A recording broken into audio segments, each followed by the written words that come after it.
একটি ছোট দ্বীপ দেশ, একটি রাজকীয় আদেশ, আর একদল অভিযাত্রী, আর তার ফলাফল এক বিশ্বজোড়া সাম্রাজ্য। ইউরোপীয় ঔপনিবেশিকতা ইতিহাসের এমন এক অধ্যায় যা পুরো পৃথিবীকে বদলে দিয়েছে, কখনো উন্নতির জন্য, কখনো ধ্বংসের জন্য। আজকের ভিডিওতে আমরা জানবো কিভাবে ঔপনিবেশিকতা শুরু হলো এবং কিভাবে এটি আমেরিকা, আফ্রিকা ও এশিয়ায় ছড়িয়ে পড়লো, এবং আজকের বিশ্ব রাজনীতিতে এর কি প্রভাব রয়ে গেছে। 1500 শতকের ইউরোপ একটি সময় যখন দেশগুলো নতুন ভূখণ্ড খুঁজতে মরিয়া।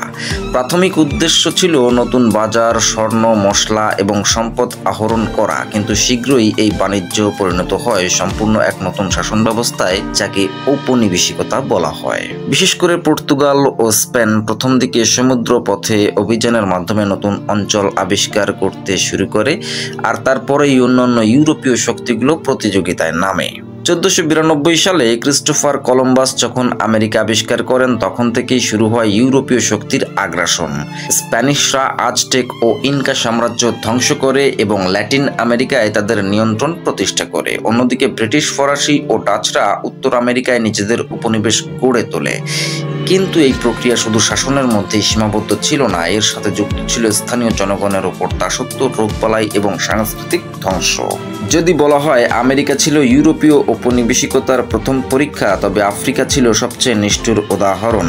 1880-এর দশকে ইউরোপীয় দেশগুলো এক বৈঠকে সিদ্ধান্ত নেয় আফ্রিকার ভাগাভাগি করতে হবে। ব্রিটেন, ফ্রান্স, বেলজিয়াম, পর্তুগাল সবাই নিজেদের জন্য আলাদা আলাদা অংশ দাবি করে।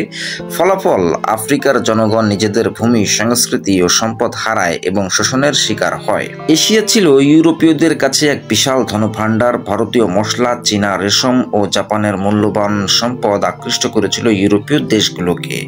প্রথম দিকে এটি শুধু বাণিজ্যের মাধ্যমে শুরু হয়েছিল, কিন্তু পরে তা সম্পূর্ণ রাজনৈতিক নিয়ন্ত্রণে রূপ নেয়।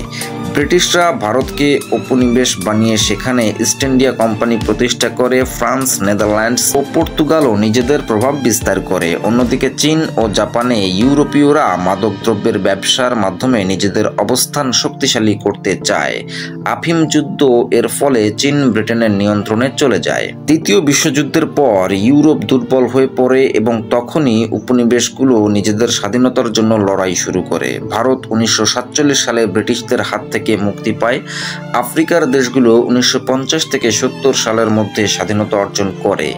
ভিয়েতনাম, ইন্দোনেশিয়া ও মধ্যপ্রাচ্যের দেশগুলো ঔপনিবেশিক শাসনের অবসান ঘটায়। কিন্তু ঔপনিবেশিকতার প্রভাব এত সহজে মুছে যায়নি। অনেক দেশ আজও রাজনৈতিক সংকট, অর্থনৈতিক বৈষম্য এবং সাংস্কৃতিক দ্বন্দ্বের শিকার। আমরা কি সত্যি ঔপনিবেশিকতার যুগ থেকে বেরিয়ে এসেছি? আজও অনেক দেশ নব্য ঔপনিবেশিকতার শিকার।